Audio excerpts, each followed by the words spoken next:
Congressman Pat Fallon represents more than 700,000 constituents in the state of Texas. He believes they're the real bosses. And in this final stretch leading up to Election Day, some Democrats all over the country are about to find out who their bosses are. And maybe, just maybe, some of them ought to start looking for new jobs. Would you please welcome back to the show Texas Congressman Pat Fallon.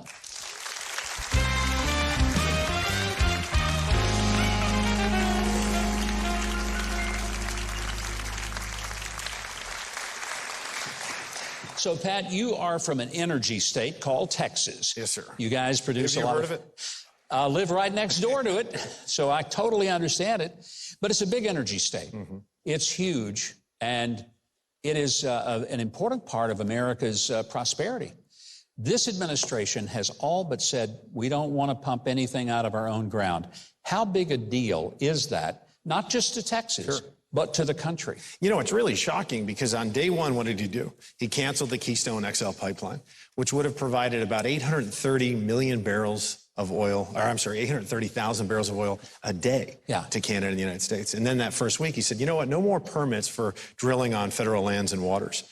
And and then they're also slow walking liquefied natural gas permits. And they've declared open war on the American energy sector. So what ends up happening is gas prices go up. Who could have imagined that? Yeah. $2.38 when he came in office, roughly about $3.90 now. So we're paying 60% more. The average American family is going to pay $1,400 more a year in gasoline, but we're going to make, because of inflation, $5,000 less than real wages. And Joe Biden has never signed the front of one paycheck. And that's what happens. Yeah. Elections have consequences when you have a fella that doesn't understand how the economy works. So, Congressman, President Biden says don't worry about it because he's going to be able to get the oil that we need, not from the Saudis who told him no, but we can get it out of the Strategic Petroleum Reserve.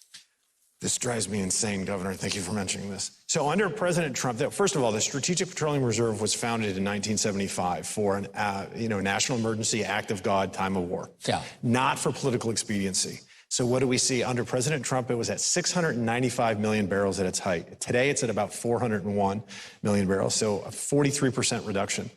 To give it context, China has about $1 billion barrels in reserve, and their economy is not even as large as ours. It shouldn't be by fiat or decree. I filed legislation, H.R. 7996, to require it to be an act of Congress to tap into the reserve. But even if we did, President Trump tried to fill those reserves back up to full capacity, and as I recall, he was going to be paying, I don't know, I think. What was it, $20 a barrel? Yeah. And right now, we'd be paying, what, 90 a barrel? Mm-hmm. Yeah. See, President Trump, he buys low, he sells high. You're good at that. If this Congress thing doesn't work out for you, Pat, I know there's some stages where you can play and do well.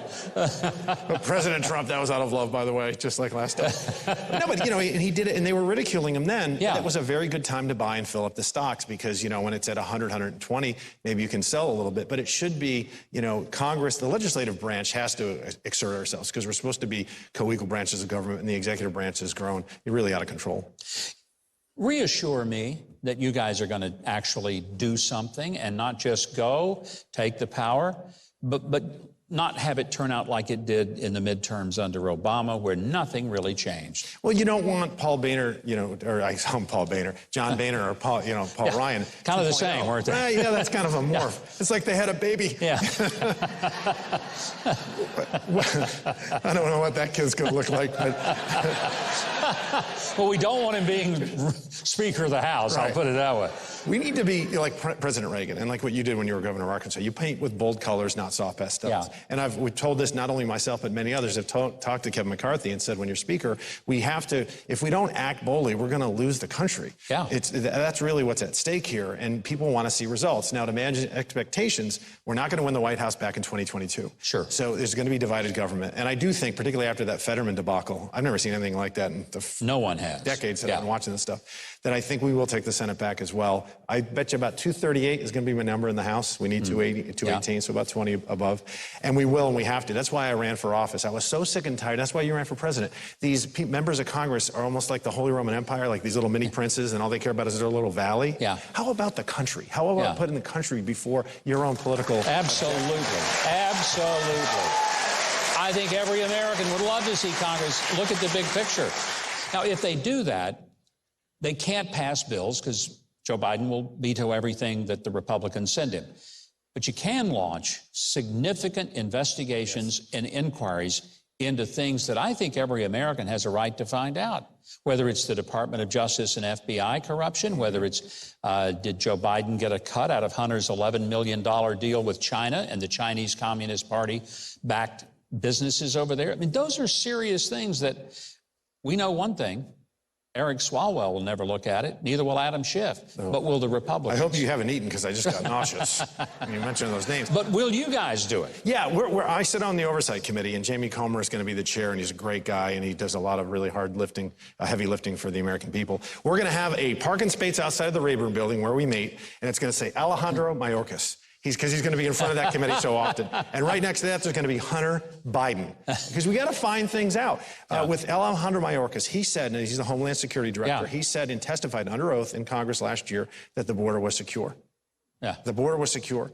We've had more fentanyl. We had 107,000 deaths last year in this country to opioid overdoses, 80,000 of them from fentanyl. Most of that is made in China, or as President Trump would say, China. And people are dying. I mean, this is asymmetrical warfare that China's launching on us. We lost 320 Americans during World War II every day. We're losing 293 to these opioid overdoses every day.